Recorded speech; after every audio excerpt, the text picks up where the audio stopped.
we want, but we have everything that we need, and God has sustained us. So I'm just so grateful for that. I pray that you're having an absolutely terrific Wednesday. And you know what? No matter who's getting on your nerves, no matter what hasn't gone right, stop right here in this moment and say, I declare that today is a terrific day. It is a wonderful day. It is an intentional day that I'm still going to end the day with a smile, that I'm not going to let anyone steal my joy, right? And that's what we have to do. We have to have that attitude, you know? Thank you for joining me, y'all. I'm Dr. Wanita Mercer, the Chief Heart Leader of Lead My Heart Coaching and Consulting. And this is day 3 of the series for this month called Cheers to New Beginnings. So, the last 3 months, I've been talking about project management. I kind of got started kind of jumping into the middle of things, and then I got helped you end things, and now we're starting things. And it's okay, we're going to put it all together and package it really well for you so that you have it, the whole thing full circle.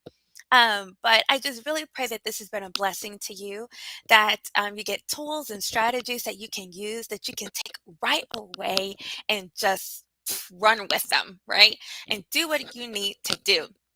And so, what I want you to do is kind of giving you some time to jump in with me, engage with me, y'all. Like it, love it, share this video on your timeline, tag some people, some friends, some coworkers that you're like, they need this right here, right? We were just talking about this in the office. We're struggling with this. Tag some people right now so that they can get blessed as well. And then comment. Let me know that you're here. Say hello. Ask a question. Hey, whatever it is, that moves you.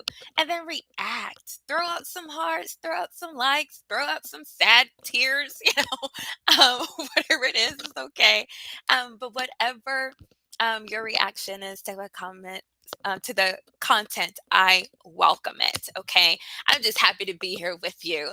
And then, just to give you an overview of what we're talking about.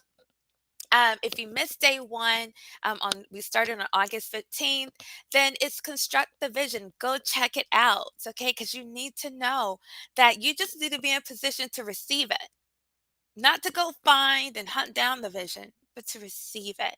So go watch that video so you know exactly what it is I'm talking about. And then on August 16th, the second episode yesterday, we talked about contextualizing the vision, making sure that we're gathering the intelligence and the knowledge and wisdom surrounding our project to know under what circumstances we're working it out, we're implementing that thing.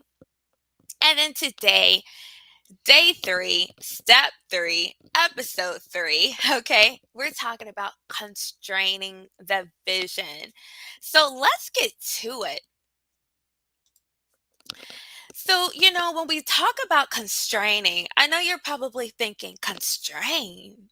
Why would we want to constrain the vision? Sounds like we want to choke it, like we want to choke the life out of vision. And it's not that at all. But you know what? Let's get a good understanding of what this word is all about, and that is to restrict. Okay, the scope, extent, or activity of something. To restrict it. So I know that those words sound harsh. We don't like to restrict anything. We live in the land of the free. We love our freedoms. We don't want to be restricted. We don't want laws. We don't want guidelines. We do, but only to protect ourselves, right? We never want to be the one on the receiving end of it. But restrictions are important. Constraints are important. Okay, because what are we really talking about? We're talking about that B word that we need more of, but people don't typically like. And that is boundaries. Boundaries. That's what we need more of. We need boundaries. Organizationally, personally, strategically, right? Boundaries. And so when we're talking about constraints, that's really what we're talking about. Now, I'm going to introduce 2 words to you that we use a lot in research. I don't know if you have a background in research or if you've ever done any type of academic research. Doctoral students, PhD students, we know all about it till we're sick of it, right? But we know, though, that as we're developing our research and defining our scope and our intent with the research, one of the first things that we have to understand is that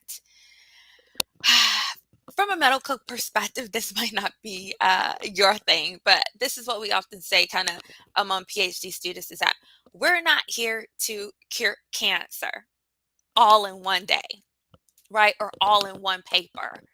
Even those people who are, in fact, curing cancer and studying it, they don't do it all in one study. It happens in phases over time. And so the idea is, how do we break this down into pieces, understanding that this is the first task that's going to help bring understanding and prepare us for the next one, and then the next one, and then the next one. So it's just, what small piece can you work with? Okay. And so most of the time you can write, gosh, a 20, 30 page or more research paper just on one research question, a very small scope. And one of the things that we are sure to include in the introduction of our research is to establish those boundaries, the constraints of our research, that defining the scope. Okay. And two ways that we do that is to describe our limitations and our delimitations. Limitations meaning constraints that have been applied to us, their boundaries, meaning, were there constraints in the participants, right? That I didn't have the access to people that I thought I would have, or there were time constraints. I didn't have as long to complete this paper because, the journal said, well, this is the deadline for this, issue, or, and it could be that there was just budgetary issues, or constraints regarding the type of research I was able to do. Or if I decided to pay people to answer the survey, well, I only had so much money that I could pay them. So that only equated to so many participants. You understand? So it's about constraints that are kind of put on you, not those you establish yourself. But when we talk about delimitations, we're talking about our boundaries. It's the decisions that we've made to say that this is within the lines that I'm staying. I'm not going outside of these lines. So I'm researching this particular group of people, you know, um, adult teachers working in Texas. Okay. So that is already my delimitation. Adults, okay. Um, Teachers, not any other profession. So that's the boundary. In Texas, not in Georgia, not in California, right? In Texas. So those are the boundaries, the delimitations that I'm putting on the project, on the research. Okay. So those are two words that maybe you're not familiar with using in this type of way. But hey, we can always expand our vocabulary and understanding, right? So let me start with some wisdom here. And Psalm 16 and 6 says, "The boundary lines have fallen to me in pleasant places. Indeed, my heritage is beautiful to me." Mm. Another translation says, "My inheritance is beautiful to me." Meaning, what is in store for me is beautiful to me. What is mine is beautiful to me. But how do I know it's mine? Hmm. Because the boundary lines that God has placed, right? Tell me what's mine. Don't you love that? And I just want to take a moment here because God wanted me to encourage you, to let you know that He has established your territory, that boundary lines have fallen in beautiful places that He has given to you, just as the land He gave to the Israelites. right? The territory is yours for you to steward, for you to lead, for you to thrive in. But He has a particular plan just for you within the boundary lines that He has established. And so, if God establishes boundaries and territories, right, and scope, I think about even Jesus. He said, "Hey, I came to first the Jews, then the Gentiles," right? He said, even told people in his hometown of Nazareth, he said, "I know that you know that I've been doing healings and things in other places, but I didn't come here for you. I came to be a blessing and to touch people outside of Nazareth," right? That's who I'm called to. And so, if God has established boundaries for us, if Jesus can say, "This is the scope of my ministry," I think it's something we need to learn to do better, right? And so, that's the importance of boundaries, because what we're also talking about is establishing a territory, right? Creating order.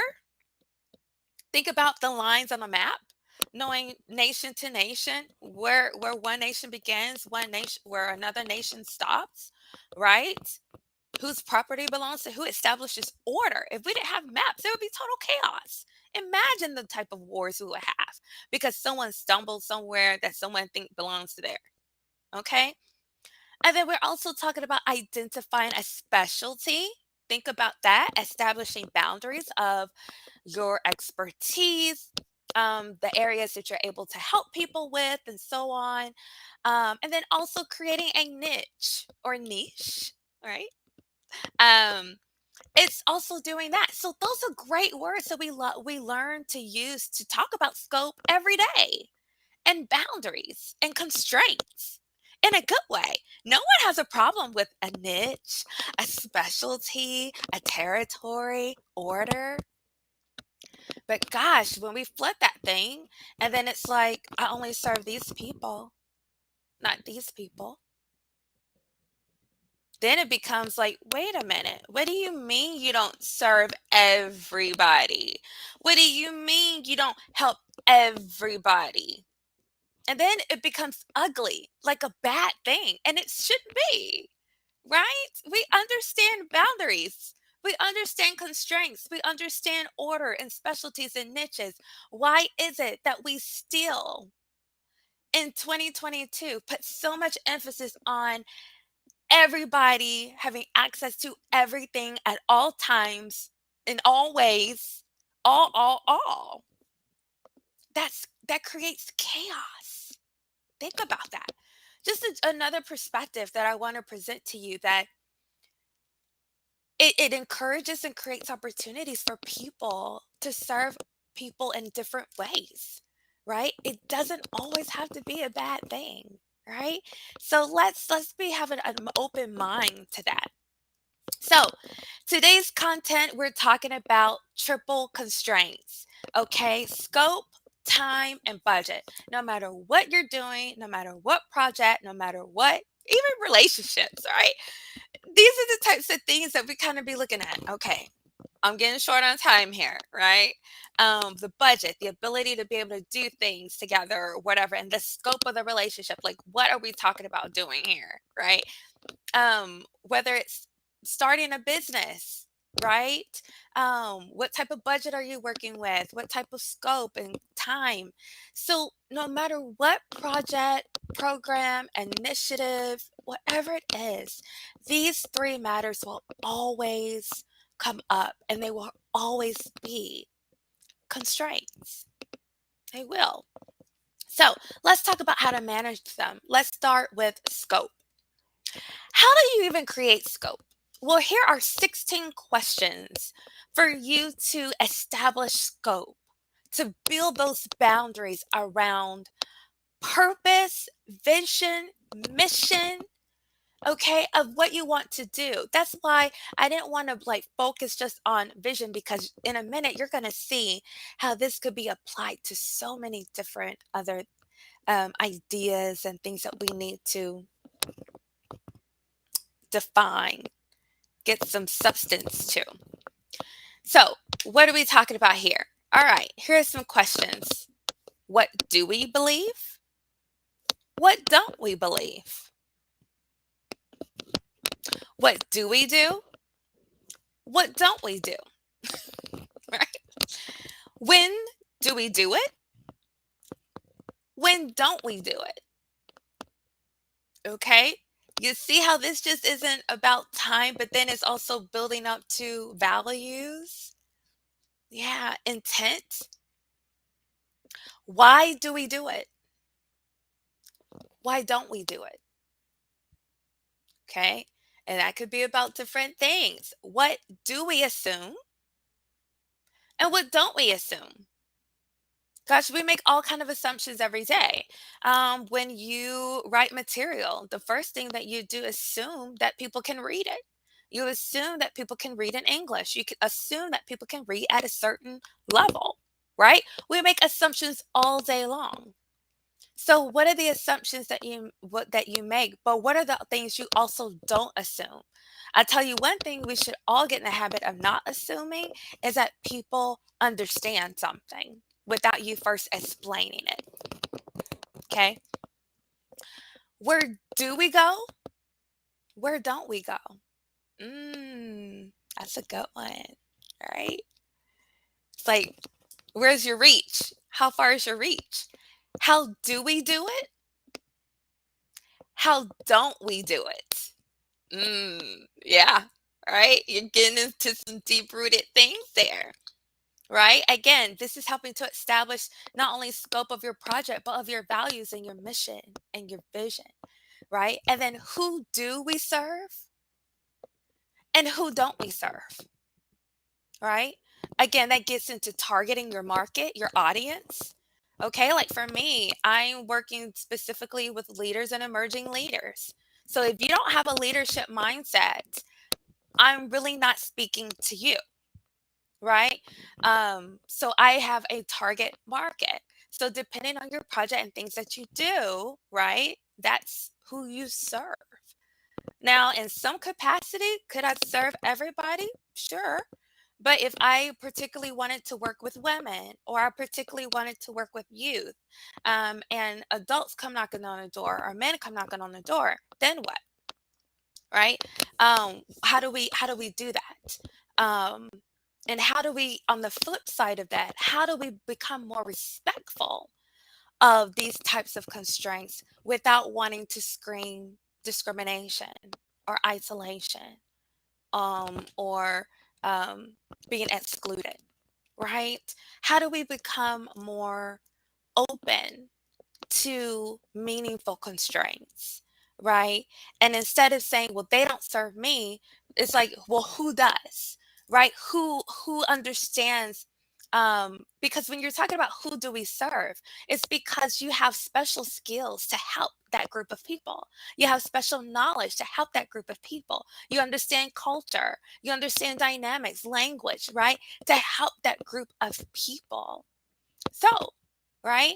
To force people to do things that they're not equipped to do is also saying that you're okay with them not serving you well, right? So, we have to kind of change our mindset about that and be a little bit more open. So, that's establishing scope. Then we have here tips for managing time constraints. Okay. So, because time is always an issue, but we have to manage it, right? Okay, so the first tip here is to establish a deadline. That's so important. When does something need to be ended, done, complete? Because again, we talked about yesterday how that still relates to your relevancy, right? You want to make sure that you complete your project within the time that it's still going to be relevant to the people that you serve, that who's it's for. So be sure to also include an official start date, not just the end date, but when will it begin? Right? That's also important so that people can know, okay, this is when it's officially going to start. So that means that I need to have everything else completed and ready, like out of the way before this day. Okay. So again, good constraints. Also, budget time based on scope of task. That's so important to think about what each task is going to take, those important milestones. How long will it take to work up to that? okay? And then go from there. If you don't budget your time based on the scope of tasks and you're giving only a week for something that really is going to take 3 or a month, what do you think is going to happen? All right. Now, if you're doing something brand new, you're venturing into new areas, you're going to make a lot of mistakes with this on the first go around. That's okay. But definitely reach out to people who have done it to get a better idea. And then, of course, there might be things outside of your control, right, that you have to consider and work around. But be prepared for anything. Always give yourself some wiggle room in the deadline, um, with best case scenario, but worst case scenario as well. And then once you have the budget of time, then create a project schedule based on different milestones in that timeline. And then from there, you can break it down into smaller schedules, such as a monthly schedule or a daily schedule, okay, of to do tasks. And then set alerts and reminders to help monitor your time, right? Because we're real good about making schedules and then not going back and looking at it. I'm still growing in that area too. So we have to be more proactive about knowing us, leading our own hearts, right? What are we prone to do, and working our way around that. Okay. And then I love setting up like calendar alerts at the point that I first put dates in to say, okay, even if I don't come back to look, it's still gonna call out to my attention, right? So it's important that when you're putting things in your calendar, go ahead and schedule those alerts as well. And then use software to help you work more efficiently and quickly, and then get trained in the software as needed. If you don't know how to use the software properly to begin with, then it's not going to help you work more efficiently and quickly because you're still going to be figuring out every time you try to use it, rather than taking the time to get trained properly and then be able to hit the ground running. Sometimes we want to work our way backwards or just say, I can figure it out. And a lot of times you're just wasting more time. Okay. So don't waste more time. Manage it well by getting the training you need on the front end. And then when possible, oh my gosh, y'all, let's do this. Send emails, record videos, do like a webinar recording going through instructions that people have to watch. And then also, another way to make sure that people have to watch it is to have questions, like have some type of offline review for people to have to do to say like, hey, just to review some points, some major points from the video, the training, answer these questions, right? And then get like a mark of completed. Okay, so there's still ways to hold people accountable to getting information rather than having a meeting. Zoom meetings are great, yes, but still, if you're meeting face to face, that takes more time to get there, to leave, all of that. Now, can everything be an email or a video? Absolutely not. When thinking about whether something should be an email or a meeting, think about privacy issues. If you don't want something in writing that could be passed around that you'd rather talk about because it's very sensitive, that needs to be face to face. If you need immediate feedback, if you need to brainstorm some things and shoot ideas off people, a meeting, is better for that. If it's time sensitive, a meeting is better for that. Okay. Also, be prepared to reschedule meetings rather than waste people's time. Oh gosh, y'all. Never have a meeting that you're not prepared to lead. Okay. People know when you're winging it. People know when you're not prepared. Um, Telling people or asking them questions in a way that is intimidating, trying to cover up your unpreparedness. People know, right? Um, so be prepared for meetings, but also be prepared to reschedule them if you're not. So be prepared for something. Either you're prepared for the meeting or you're prepared to reschedule. Which one is it? Okay. And having to reschedule is just delaying important information and tasks. Also, train and delegate tasks to others. No, you can't earn time, but you can save it. You can rebudget it. You can move it around, right? Now that you can pass on some tasks and focus on things that only you can do. Does it take time to train people? Yes, it does. Does it take trust and empowerment to delegate to people? Yes, it does. But do you want to be able to have more time for other things? Yes, you do. So you have to do that. Okay, it's a give and take. And then the last tip for managing your time constraints is remember that ASAP. Oh my gosh, y'all, I've said this so much at work. Um, and I will also always clarify this because I want it to be I want it to kind of in my own way, you know me. Um, reiterate the fact that ASAP does not mean now. Okay. And so I often say, so when exactly is the latest you need this? Because you're saying ASAP, but most of the time when people use ASAP, they really mean right now. But I want to remind you that ASAP does not mean right now. It means as soon as possible. And my possible may not look like your possible. Okay? So think about that. So if it really is time sensitive, okay, then you need to include that in your request. Can you please get this to me no later than?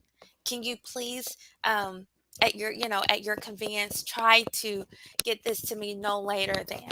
Okay? But don't say ASAP because when you're working with people like me, that really does mean as soon as I deem possible. Okay? And there are many people that feel like I do. You say as soon as possible, I want you to mean it. If you don't mean that, then include a deadline. Okay, so that we both are on the same page and then we're not making assumptions. Okay, that one person understands something to be another way. Okay, so be clear. So here are the tips for time. And then the last tips I want to give you are about your project budget. Okay, because remember, we're talking about scope, we're talking about time, and we're talking about budget. Okay, those the three constraints. So, and we talked about this before in 8 days to unstuck. So, if you saw this episode, it's just a recap, basically. But when you're putting together your budget, for your project, that program, or initiative, consider number one, the scope of your project. Okay, so that means you have to first establish a scope, right? Okay, that's number one. Number two, estimate the direct cost and indirect expenses that you're going to have based on the scope.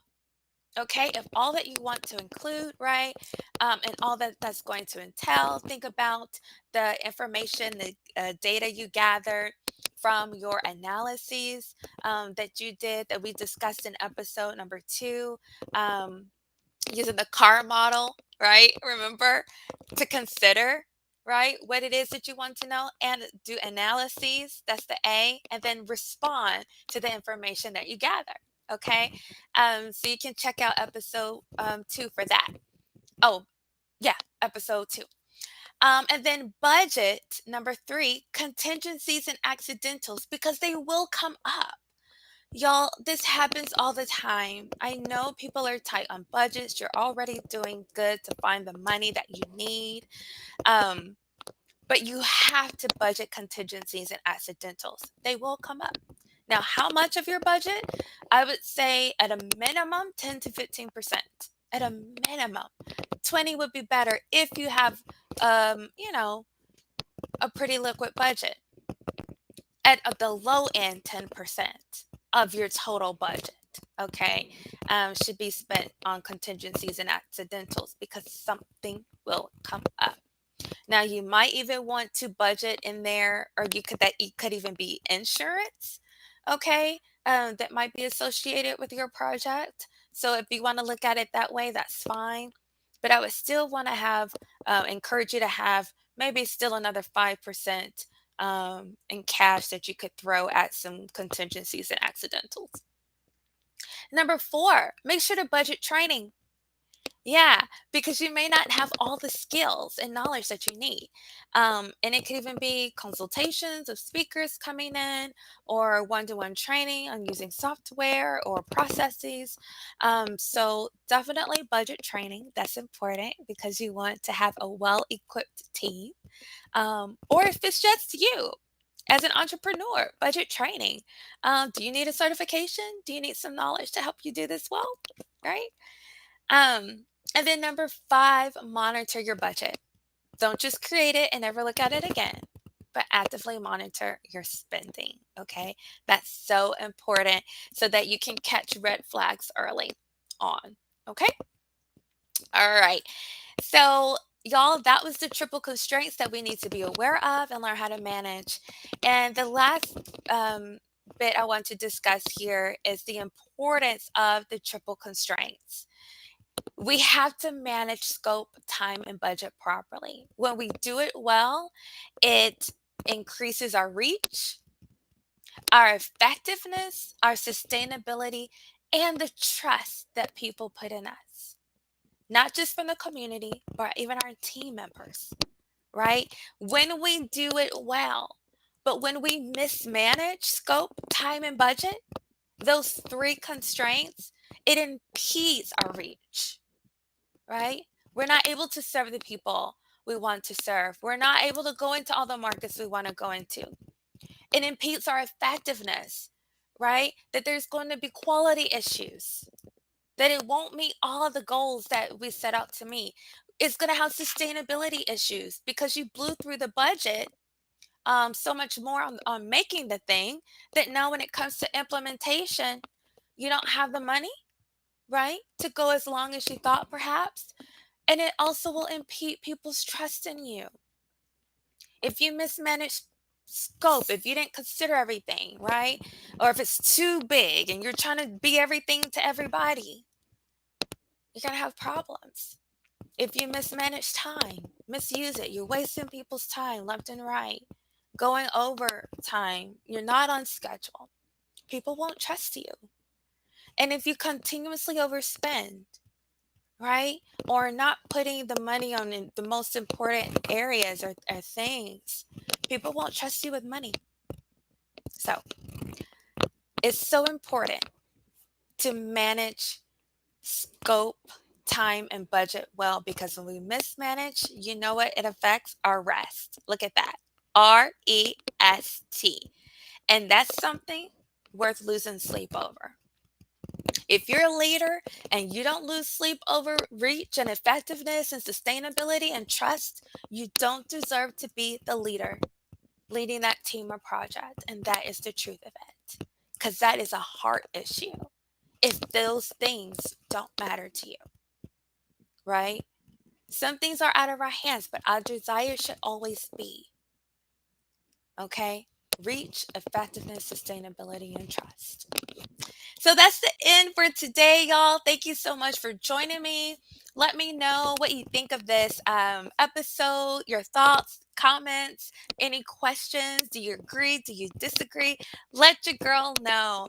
I really enjoyed this episode. So many, I think, new perspectives, new ways of looking at things that can really, truly be a blessing to us in the work that we do. So continue to follow us on all social media at Lead My Heart 2022 for series every month, daily or weekday devotionals on the Instagram and LinkedIn accounts that are truly a blessing to you and from the Word of God, inspiring you in your leadership and addressing all the concerns that we have as leaders, from dependence on God to vision to conflict management, um, communicating vision, team building, all of those things we will discuss. Okay. So that's it for today, you all. Have a wonderful rest of your day. And remember, in everything you do and with everything you have, love God and love people. Goodbye.